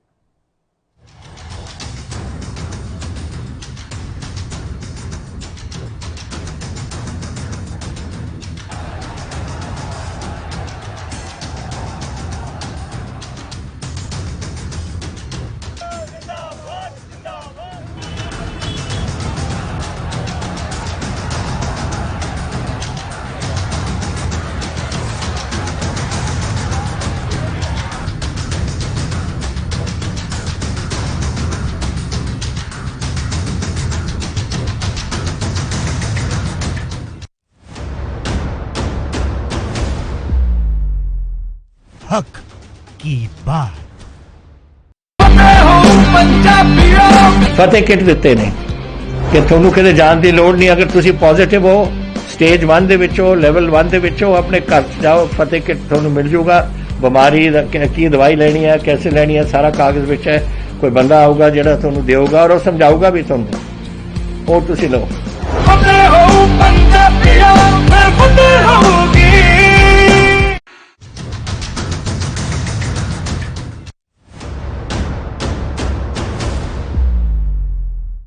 हक की बात। ब्रेक के बाद एक बार फिर से आपका स्वागत है और इसी मुद्दे पर एएनबी न्यूज के कुछ सवाल हैं जिस पर हम आपकी राय को साझा करेंगे। क्या कुछ वो सवाल हैं आपकी टीवी स्क्रीन पर। सबसे पहला सवाल, भगवान राम के नाम पर यह सियासत कब तक होती रहेगी? क्या मंदिर निर्माण में घोटाला हो रहा है? क्या घोटाले की सीबीआई और ईडी को जांच करनी चाहिए? क्या मंदिर के नाम पर राजनीति कर रहे हैं नेता? मंदिर को बदनाम करने की कोशिश की जा रही है? क्या राम मंदिर निर्माण नहीं होने देना चाहते ये नेता? यानी कि ये तमाम सवाल हैं जिसको लेकर आपकी राय को साझा करेंगे। क्या हिंदुओं को बदनाम करने की कोशिश हो रही है? दीजिए अपनी राय और कीजिए कॉल 01763-2340226। दूसरा नंबर है 01763-2340229। इन नंबरों पर कॉल कर सकते हैं आप और हमें बता सकते हैं कि आप क्या कहना चाहते हैं। आपको क्या लगता है कि क्या भगवान राम के नाम पर घोटाला हो रहा है? क्या भगवान राम के नाम पर सियासत हो रही है? क्या नेता अपनी राजनीति चमकाने के लिए भगवान राम के नाम का इस्तेमाल कर रहे हैं? क्या नेता चाहते हैं कि भगवान राम का मंदिर अयोध्या में बन ही ना पाए, उसमें अलग अलग तरह के जो व्यवधान है, जो परेशानियां हैं, जो समस्याएं हैं, वो खड़ी होती रहें? आपकी क्या राय है? आप अपनी राय को साझा कर सकते हैं। लगातार भारी संख्या में दर्शकों के कॉल आने शुरू हो चुके हैं। लोग अपने विचारों को साझा करना चाहते हैं। यह आपकी टीवी स्क्रीन पर नंबर है, आप भी अपनी राय को साझा कर सकते हैं। अभी फोन उठाएं और कॉल करें 01763-2340226। दूसरा नंबर है 01763-2340229। ये दोनों नंबर हैं जिन पर आप कॉल करके अपने विचारों को साझा कर सकते हैं। तो उठाइए फोन और कीजिए कॉल और अपने विचारों को साझा करें और बताएं कि क्या भगवान राम के नाम पर राजनीति हो रही है? क्या अयोध्या में भगवान राम के मंदिर को बनाने में घोटाला किया जा रहा है? आपकी क्या राय है? आपको क्या लगता है कि नेता अपनी राजनीति चमकाने के लिए इस तरह के बयान देते हैं, इस तरह की बातें कहते हैं? आपको क्या लगता है कि क्या भगवान राम के मंदिर को बदनाम करने की कोशिश की जा रही है? क्या नेता हिंदुओं को बदनाम करने की कोशिश कर रहे हैं? आपकी क्या राय है? आप अपनी राय को साझा कर सकते हैं। अभी कॉल करें ANB न्यूज पर, आपकी टीवी स्क्रीन पर वो नंबर दिखाए जा रहे हैं जिस पर कॉल करके आप अपने विचारों को साझा कर सकते हैं। 01763 234026, दूसरा नंबर है 01763 234029। इन नंबरों पर फोन करें, अपने विचारों को साझा करें और हमें बताएं कि आपको क्या लगता है कि क्या भगवान राम के नाम पर राजनीति की जा रही है? क्या नेता नहीं चाहते कि भगवान राम का मंदिर बने? सदियों तक जिस मंदिर को लेकर सियासत होती रही, क्या वो सियासत अभी भी जारी रहेगी? क्या 2022 के विधानसभा चुनावों को देखकर राजनीतिक दल इस तरह की बयानबाजी कर रहे हैं? और इस बीच रुकेंगे एक और छोटे से ब्रेक के लिए, जल्द हाजिर होते हैं।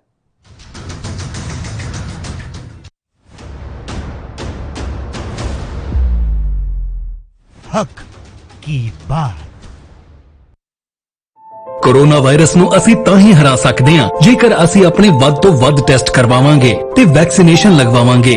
जैसे ਤੁਹਾਨੂੰ ਕੋਈ ਥੋੜੀ ਬਿਮਾਰੀ ਵੀ ਲੱਗੇ, ਤੁਹਾਨੂੰ ਲੱਗੇ ਕਿ ਮੈਨੂੰ ਮੇਰੀ ਛਾਤੀ 'ਚ ਦਰਦ ਹੈ ਜਾਂ ਮੈਨੂੰ ਖਾਂਸੀ ਹੋ ਗਈ ਜਾਂ ਮੈਨੂੰ ਜ਼ੁਕਾਮ ਹੋ ਗਿਆ ਜਾਂ ਮੇਰਾ ਬਦਨ ਦਰਦ ਹੈ, ਤੁਸੀਂ ਵੇਟ ਨਾ ਕਰੋ, ਟੈਸਟ ਕਰਾਓ। ਪੰਜਾਬ ਸਰਕਾਰ ਵੱਲੋਂ ਕੋਰੋਨਾ ਵਾਇਰਸ ਨਾਲ ਨਜਿੱਠਣ ਲਈ ਪੰਜਾਬ ਦੇ ਪਿੰਡਾਂ ਵਿੱਚ ਵੈਕਸੀਨੇਸ਼ਨ ਡਰਾਈਵ ਚਲਾਈ ਗਈ ਹੈ ਤਾਂ ਜੋ 18 ਸਾਲ ਤੋਂ ਉੱਪਰ ਦੇ ਸਾਰੇ ਲੋਕ ਜਲਦ ਤੋਂ ਜਲਦ ਆਪਣੀ ਵੈਕਸੀਨੇਸ਼ਨ ਕਰਵਾ ਸਕਣ।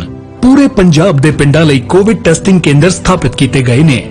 ਜੇਕਰ ਤੁਹਾਨੂੰ ਬੁਖਾਰ ਜ਼ੁਕਾਮ ਜਿਹੇ ਲੱਛਣ ਮਹਿਸੂਸ ਹੁੰਦੇ ਹਨ ਤਾਂ ਤੁਰੰਤ ਆਪਣਾ ਕੋਰੋਨਾ ਵਾਇਰਸ ਦਾ ਟੈਸਟ ਕਰਵਾਓ। ਕੋਰੋਨਾ ਸੰਬੰਧੀ ਜਾਣਕਾਰੀ ਲਈ 104 ਹੈਲਪਲਾਈਨ ਤੇ ਕਾਲ ਕਰੋ। तो ਤੁਸੀਂ ਪਲੀਜ਼ ਇਸ ਗੱਲ ਤੋਂ ਹੁਣ ਮੇਰੀ ਗੱਲ ਮੰਨੋ ਕਿ ਆਪਾਂ ਪੰਜਾਬ ਨੂੰ ਬਚਾਉਣਾ ਹੈ, ਆਪਣੇ ਪਰਿਵਾਰਾਂ ਨੂੰ ਬਚਾਉਣਾ ਹੈ, ਆਪਣੇ ਪਿੰਡ ਨੂੰ ਬਚਾਉਣਾ ਹੈ, ਤੁਸੀਂ ਆਪਣੇ ਮੁਹੱਲਿਆਂ ਨੂੰ ਬਚਾਉਣਾ ਹੈ। ਤੁਸੀਂ ਜੋ ਦੱਸਿਆ ਡਾਕਟਰਾਂ ਨੇ ਕਰੋ। ਹਿਦਾਇਤਾਂ ਦੀ ਪਾਲਣਾ ਕਰਕੇ ਆਓ ਮਿਲ ਕੇ ਕਰੀਏ ਕੋਰੋਨਾ ਤੇ ਫਤਿਹ। ਇਹੀ ਹੈ ਸਾਡਾ ਮਿਸ਼ਨ ਫਤਿਹ।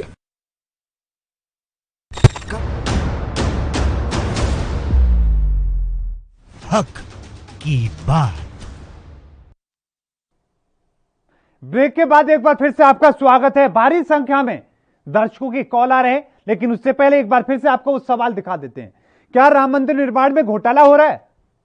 क्या भगवान राम के नाम पर राजनीति हो रही है? क्या घोटाले की जांच सीबीआई और ईडी को करानी चाहिए?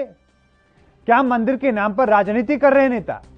क्या 2022 के विधानसभा चुनावों से पहले सियासत चमकाई जा रही है? क्या मंदिर को बदनाम करने की कोशिश हो रही है? क्या राम मंदिर निर्माण नहीं होना देना चाहते नेता? क्या हिंदुओं को बदनाम करने की कोशिश की जा रही है? ये तमाम सवाल हैं जिस पर आप अपनी राय साझा कर सकते हैं। आपकी टीवी स्क्रीन पर 01763 234026, दूसरा नंबर है 01763 234029। इन नंबरों पर फोन कर सकते हैं, हमें बता सकते हैं कि आप क्या कहना चाहते हैं, आपकी क्या राय है, आपको क्या लगता है? क्या ये सियासत हो रही है? क्या ये राजनीति हो रही है? मंदिर के नाम पर क्या सियासत हो रही है? और आखिरकार ये लोग कौन हैं जो इस तरह के घोटाले कर रहे हैं? अगर घोटाले हो रहे हैं तो ये घोटाले करने वाले लोग कौन हैं? इस पूरे मामले को लेकर आप क्या कहना चाहते हैं? आपकी टीवी स्क्रीन पर लगातार भारी संख्या में दर्शकों की कॉल आ रहे हैं, वो अपने विचारों को साझा कर रहे हैं। इस बीच एक और दर्शक जुड़े हैं, दीदार सिंह। आपका बहुत बहुत स्वागत है सर ANB न्यूज पर। क्या कहना चाहेंगे आप? ये पता क्या बात है जी, कांग्रेस पार्टी आप पार्टी जी सर, क्या लग रहा है कि जांच होनी चाहिए इसकी? जांच में होनी चाहिए जरूरी, ठीक है ना? ठीक, दीदार साहब माफ कीजिए, आपकी आवाज हम तक सही तरीके तक नहीं पहुंच पा रही है। आप फिर से अपनी विचारों को साझा कर सकते हैं, आप फिर से हमें कॉल कर सकते हैं। आपकी टीवी स्क्रीन पर लगातार वो नंबर दिखाए जा रहे हैं जिस पर कॉल करके आप अपने विचारों को साझा कर सकते हैं और हमें बता सकते हैं कि आप क्या कहना चाहते हैं। आप भी अभी फोन उठाएं और हमें बताएं, क्या भगवान राम के नाम पर राजनीति हो रही है? क्या 2022 के विधानसभा चुनावों से पहले खुद की राजनीति को चमकाने में जुटे हुए लोग? आपकी क्या राय है? आपकी टीवी स्क्रीन पर ये नंबर दिखाए जा रहे हैं जिस पर कॉल करके आप हमें बता सकते हैं। और इस बीच एक और दर्शक हमारे साथ जुड़े हैं, गौरंग दास। आपका बहुत बहुत स्वागत है सर ANB न्यूज पर। क्या कहेंगे आप? हाँ जी सर, मैं तो यही कहना चाहूंगा, ये हमारा देश हिंदुओं का देश है, ठीक है जी। यहाँ पर हमें मंदिर बनाने में किसी की तरह का कोई भी ऑब्जेक्शन नहीं करना चाहिए, लेकिन हमें दूसरे भी जो धर्म है उनका भी सम्मान करना चाहिए। यकीनन। लेकिन हमारा जो मंदिर है वो तो हमारा जनहित अधिकार है, उसमें किसी को बदनाम करने की बात करनी नहीं चाहिए।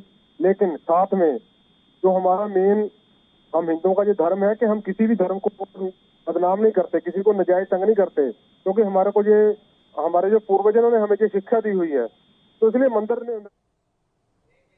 जी बिल्कुल, बहुत बहुत धन्यवाद गौरंग जी हमारे साथ जुटे के लिए। लगातार भारी संख्या में दर्शक जुड़ रहे हैं और इस बीच रुकेंगे एक छोटे से ब्रेक के लिए, जल्द हाजिर होते हैं।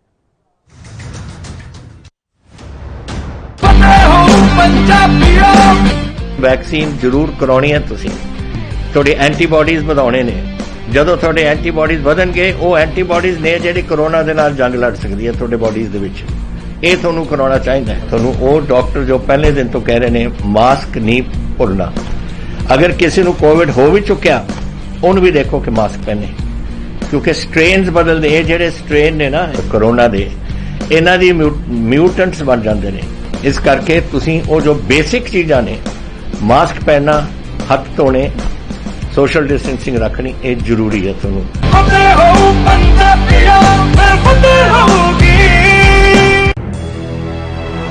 लखनऊ से लेकर चंडीगढ़ तक, मुंबई से लेकर रायपुर तक, क्या है राजनीति की हलचल, क्या है समाज का मिजाज।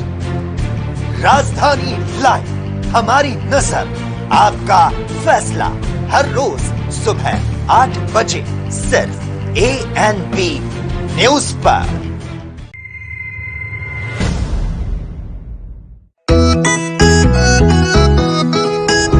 सबको टीका लगवाना है, कोरोना को हराना है। टीके की सुरक्षा अपना कर सुरक्षा चक्र बनाना है। 18 साल की उम्र हो, युवा हो या बुजुर्ग हो, एक पल भी सोचे बिना ये मौका नहीं गवाना है। सबको टीका लगवाना है, कोरोना को हराना है। टीका लगने के बाद भी सुरक्षा को अपना कर भी मास्क फिर भी लगाना है, 2 गज की दूरी निभाना है। सबको टीका लगवाना है, कोरोना को हराना है। और वैक्सीन लगाने में मुझे किसी तरह की कोई दिक्कत नहीं हुई है। गवर्नमेंट ने काफी अच्छी व्यवस्था की हुई है यहाँ पर, और मैं सबसे यही कहूंगा कि सभी को वैक्सीन लगवानी चाहिए। और उसमें कोई भी ऐसा दर्द या कोई ऐसी चिंता वाली विषय की बात नहीं है। मैंने टीका लगवाया है जीत का, आप भी लगवाइए। टीका ही दिलाएगा जीत, टीका जीत। आज मैंने कोरोना से जीतने के लिए टीका लगवाया, आप लोग भी लगवाएं, सुरक्षित रहें। मैंने लगाया है टीका जीत का, आप भी लगवाइए। चलो टीका लगवाएं, कोरोना को हराएं। निःशुल्क टीकाकरण अभियान में 18 वर्ष से अधिक उम्र वालों के लिए टीका लगवाकर सुरक्षा कवच बनाएं। comin.gov.in पर रजिस्ट्रेशन करवाएं। सूचना एवं जनसंपर्क विभाग उत्तर प्रदेश द्वारा जनहित में जारी।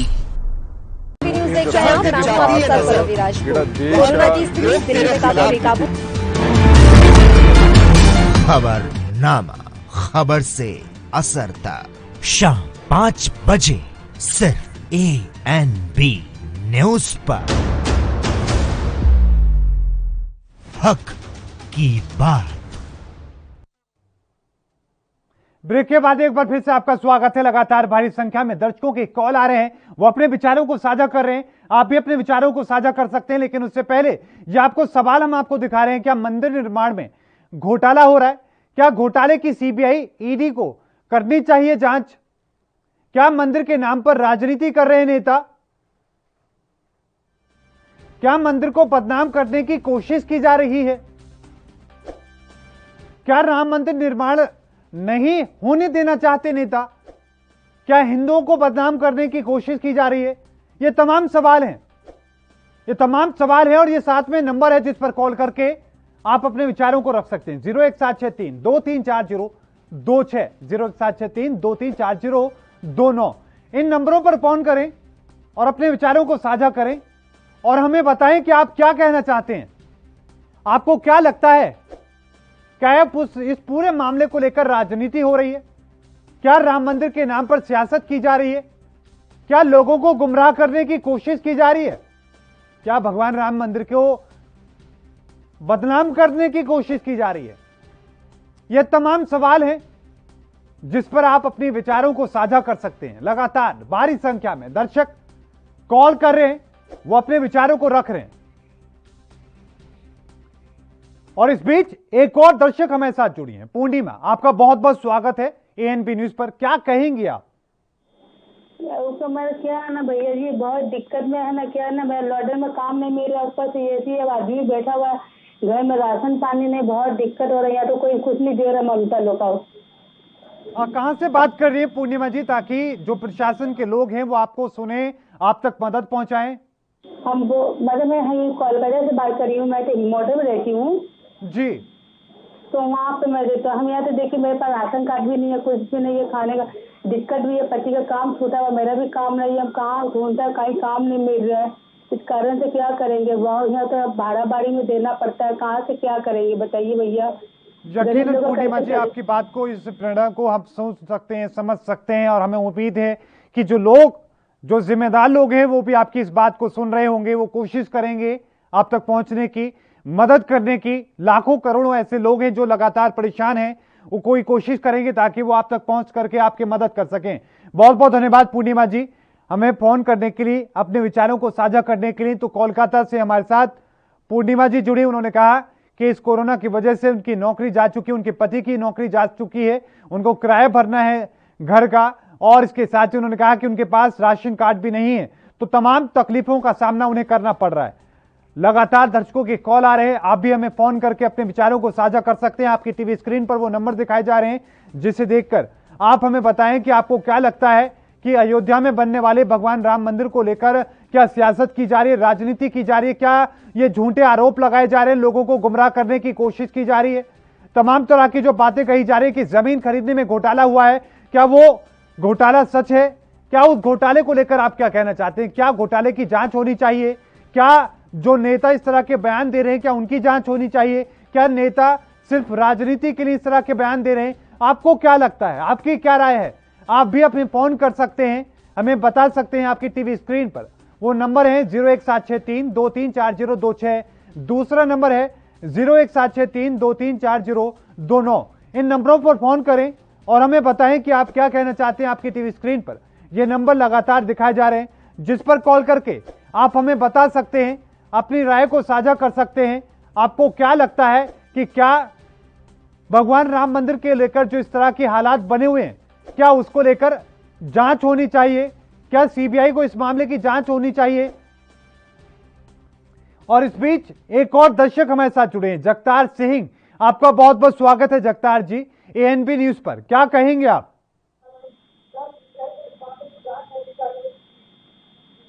जी जगतार जी अपनी बात रखें।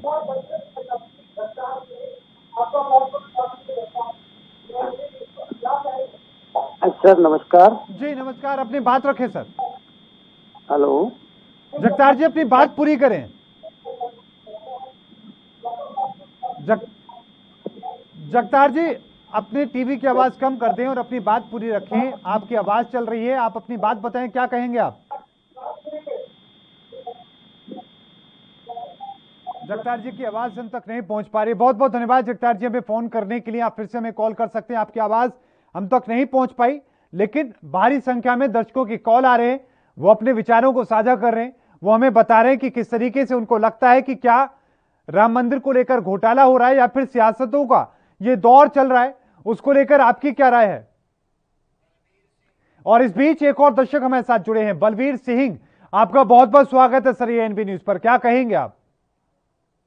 ਇਹ ਮੰਦਿਰ ਬਾਰੇ ਆਏ ਅਯੁੱਧਿਆ ਜਿਹੜੇ ਲੋਕਾਂ ਨੂੰ ਇਹਨਾਂ ਨੂੰ ਧਾਰਮਿਕ ਸਥਾਨਾਂ ਦੇ ਕਰਕੇ ਕਿ ਜਿਹੜਾ ਕਿ ਅਯੁੱਧਿਆ ਵਾਲਾ ਮੰਦਿਰ ਹੈ, ਅਯੁੱਧਿਆ ਦੇ ਮੰਦਿਰ ਦੇ ਇਹਨਾਂ ਨੂੰ ਕਰਕੇ ਇਹ ਸਭ ਸਰਕਾਰਾਂ ਦੀ ਪਾਲਿਸੀ ਹੈ ਜਿਹੜੇ ਕਿ ਇਹਨਾਂ ਨੂੰ ਗੁੰਮਰਾਹ ਕਰ ਰਹੇ ਹੈ, ਇਹਨਾਂ ਲੋਕਾਂ ਨੂੰ ਗੁੰਮਰਾਹ ਕਰਕੇ ਤੇ ਧਾਰਮਿਕ ਸਥਾਨਾਂ ਦੇ ਵਿੱਚ ਪਾ ਕੇ ਤੇ ਲੋਕਾਂ ਦੇ ਜਿਹੜੇ ਕਿ ਵੋਟ ਬੈਂਕ ਕਰਕੇ ਇਹਨਾਂ ਨੂੰ ਸਰਕਾਰਾਂ ਲੁੱਟਦੇ ਹੋਈਆਂ ਕਿ ਜਨਤਾ ਦੇ ਪੱਲੇ ਕੁਝ ਨਹੀਂ ਪਾ ਰਹੀ ਜੀ। ਜਨਤਾ ਤਾਂ ਰੋਕ ਲਾ ਰਹੀ ਹੈ, ਕਿਸੇ ਵੀ ਕਾਰਨ ਉਹਨੂੰ ਕੋਈ ਇਨਸਾਫ ਨਹੀਂ ਮਿਲ ਰਿਹਾ ਕਿ ਬੁਰਾ ਹਾਲ ਹੈ ਜਨਤਾ ਦਾ। ਦਿੱਲੀ ਦੇ ਵਿੱਚ ਬੈਠੇ ਕਿਸਾਨਾਂ ਨੂੰ ਅੱਜ 6-7 ਮਹੀਨੇ ਹੋ ਗਏ। ਬਾਕੀ ਜਿਹੜੀ ਜਨਤਾ ਹੈ ਵੈਕਸੀਨ ਦੇ ਵਿੱਚ ਇਹਦੇ ਲੱਗਣ ਦੇ ਕਰਲਾਈ ਜਾਂਦੀ ਹੈ। ਮਹਾਮਾਰੀ ਬਿਮਾਰੀ ਆਈ ਹੈ, ਕੋਈ ਇਹਦੇ ਵੱਲ ਤਾਂ ਸਰਕਾਰਾਂ ਦਾ ਧਿਆਨ ਹੈ ਨਹੀਂਗਾ। ਇਹ ਸਿਰਫ ਇਹਨਾਂ ਨੂੰ ਕਦੇ ਇਹਨਾਂ ਨੂੰ ਧਾਰਮਿਕ ਮੁੱਦਿਆਂ ਨੂੰ ਲੈ ਕੇ ਤੇ ਲੋਕਾਂ ਨੂੰ ਭੜਕਾ ਕੇ, ਜਿਹੜੇ ਕਿ ਅਨਪੜ੍ਹ ਲੋਕ ਜਾਂ ਗਰੀਬ ਲੋਕ ਨੇ, ਕਿ ਇਹਨਾਂ ਦੇ ਮੁੱਦਿਆਂ ਦੇ ਵਿੱਚ ਹੀ ਪੈ ਜਾਂਦੇ ਨੇ। ਧਾਰਮਿਕ ਮੁੱਦਿਆਂ ਦੇ ਵਿੱਚ ਇਹਨਾਂ ਲੋਕਾਂ ਨੂੰ ਬੇਨਤੀ ਹੈ ਕਿ ਧਾਰਮਿਕ ਮੁੱਦਿਆਂ ਦੇ ਵਿੱਚ ਇੰਨੀ ਕੱਟੜਤਾ ਨਾਲ ਪੈਣਾ ਨਹੀਂ ਚਾਹੀਦਾ ਕਿ ਤੁਹਾਨੂੰ ਸਰਕਾਰਾਂ ਹੀ ਹਰ ਪਾਸਿਓਂ ਲੁੱਟ ਕੇ ਤੇ ਹਰ ਪਾਸਿਓਂ ਇਹਨਾਂ ਗੱਲਾਂ ਨੂੰ ਕਹਿ ਕੇ ਤੇ ਤੁਹਾਨੂੰ गुमराह करके ਤੇ ਇਹ देश ਨੂੰ लुट के यही सरकार खाई जाने लगी। बिल्कुल, बहुत महत्वपूर्ण बात आपने कही सर। बहुत बहुत धन्यवाद हमारे साथ जुड़ने के लिए बलबीर जी, और अपने विचारों को रखने के लिए। लगातार भारी संख्या में दर्शकों के कॉल आ रहे हैं, वो अपने विचारों को साझा कर रहे हैं। आप भी हमें फोन करें, अपने विचारों को साझा करें और हमें बताएं कि आप क्या कहना चाहते हैं। आपकी टीवी स्क्रीन पर वो नंबर दिखाए जा रहे हैं जिस पर कॉल करके आप हमारे साथ अपने विचारों को साझा कर सकते हैं। 01763234026, 01763234029, इन नंबरों पर फोन करें। हमें बताएं कि आपको क्या लगता है कि क्या राम मंदिर के नाम पर घोटाला हो रहा है, क्या राम मंदिर के नाम पर सियासत हो रही है, क्या नेता अपनी राजनीति चमकाने के लिए इस तरह के बयान दे रहे हैं। आपको क्या लगता है, अपनी बात हम तक पहुंचाएं, अपनी बात को, अपने सुझावों को हम तक साझा करें। आपकी टीवी स्क्रीन पर वो नंबर दिखाए जा रहे हैं जिस पर कॉल करके आप अपने विचारों को साझा कर सकते हैं। 01763234026, दूसरा नंबर है 01763234029। इन नंबरों पर फोन करें, अपने विचारों को साझा करें और हमें बताएं कि आप क्या कहना चाहते हैं।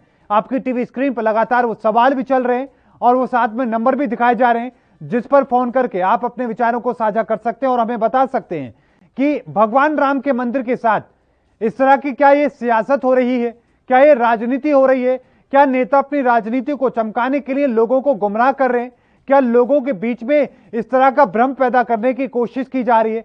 आपको क्या लगता है कि क्या जमीन खरीदने में वाकई में किसी तरह का भ्रष्टाचार हुआ है, किसी तरह का घोटाला हुआ है। आपकी क्या राय है, आप अपनी राय को हम तक साझा कर सकते हैं, आप हमें बता सकते हैं। आपकी टीवी स्क्रीन पर वो नंबर दिखाए जा रहे हैं जिस पर कॉल करके आप हमें अपने विचारों को साझा कर सकते हैं। 01763234026, 01763234029, इन नंबरों पर फोन करें और हमें बताएं कि आपको क्या लगता है कि क्या अयोध्या में बन रहे भगवान राम के मंदिर के साथ में क्या कोई घोटाला वहां पर चल रहा है, क्या लोगों को गुमराह करने के लिए ये राजनीतिक दल के जो नेता हैं इस तरह के तरीके से वो बयानबाजी दे रहे हैं ताकि लोग भ्रम में रहें। आपको क्या लगता है, क्या हिंदुओं को बदनाम करने की कोशिश की जा रही है। और एक और दर्शक इस बीच हमारे साथ जुड़े हैं। एमएस ब्रॉड, आपका बहुत बहुत स्वागत है सर एएनबी न्यूज पर। क्या कहेंगे आप। सर बात यह है कि जब कोई इशू पुराना पड़ जाता है जो उनको वोट बैंक में कन्वर्ट नहीं हो पाता है, जब जी हाँ जी सर, जब कोई भी इशू पॉलिटिकल लीडर्स के लिए पुराना पड़ जाता है तो उसका कोई वैल्यू नहीं रह जाती। जैसे राम मंदिर के जो डिस्प्यूट से पहले जो चल रहा था, जो बीजेपी का एजेंडा था मेन के राम मंदिर वहां बनाएंगे, लेकिन अब क्या है कि अब वो तो बनने शुरू हो गया, बात खत्म हो गई। अब ये क्या है, ये घोटाले क्या हो रहे हैं, उसको नया रूप दे रहे हैं ताकि एक जो इशू सेटल हो गया उसको नए रूप में दोबारा उसको उछाला जाए। क्योंकि जो बीजेपी की जो पोजीशन है यूपी में आजकल चल रही, उसको जो है उसको संभालने के लिए ये लोगों का ध्यान भटकाने के लिए ऐसे मुद्दे उछाले जा रहे हैं ताकि लोगों का ध्यान असली मुद्दों की तरफ ना जाए और दूसरी तरफ उनको भटकाए रखे जाए कि ये हमारा धार्मिक मसला है, इसमें वो नजर। अरे किसको किसकी समस्या है, किसको किसके धर्म से किसी को नफरत है, किसी को नहीं, सब एक दूसरे को प्यार करते हैं। यकीनन सर, बहुत बड़ी बात आप कह रहे हैं सर। एमएस बराड़ साहब, बहुत बहुत धन्यवाद अपने विचारों को साझा करने के लिए। आपने बहुत महत्वपूर्ण बात कही और हमें उम्मीद है कि जिन लोगों ने आपको सुना होगा और जो इस तरह की सोच रखते हैं गलत तरीके की, उन्हें आपकी इस बात को सुनकर जरूर प्रेरणा मिली होगी और इस तरह की भावनाएं रखने वाले लोग जरूर आपकी बात को सुनकर आपको अपनी जो सोच को वो ठीक करने का काम करेंगे। लेकिन आज भारी संख्या में दर्शकों के कॉल आए, तमाम लोगों ने अपने विचारों को साझा किया। कुछ लोगों ने यह कहा कि लोगों को गुमराह किया जा रहा है, कुछ लोगों ने कहा कि लोगों को डराने की, लोगों को भ्रम में डालने की कोशिश की जा रही। तमाम लोगों ने जो अपने विचारों को साझा किया, उन तमाम लोगों का बहुत बहुत धन्यवाद। आज के लिए इतना ही, हम कल फिर हाजिर होंगे किसी नए मुद्दे के साथ में आपकी राय को साझा करने के लिए। लेकिन तब तक के लिए मुझे दीजिए इजाजत, धन्यवाद।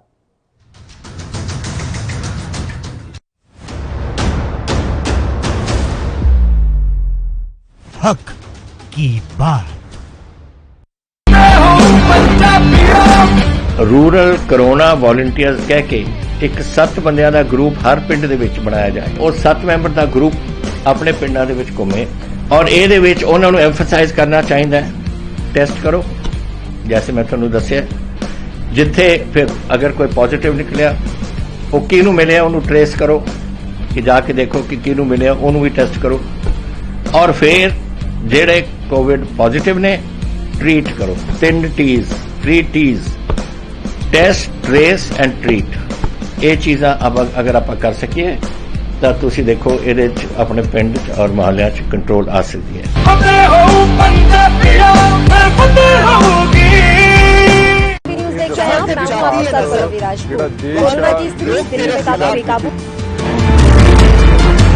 खबरनामा, खबर से असरता।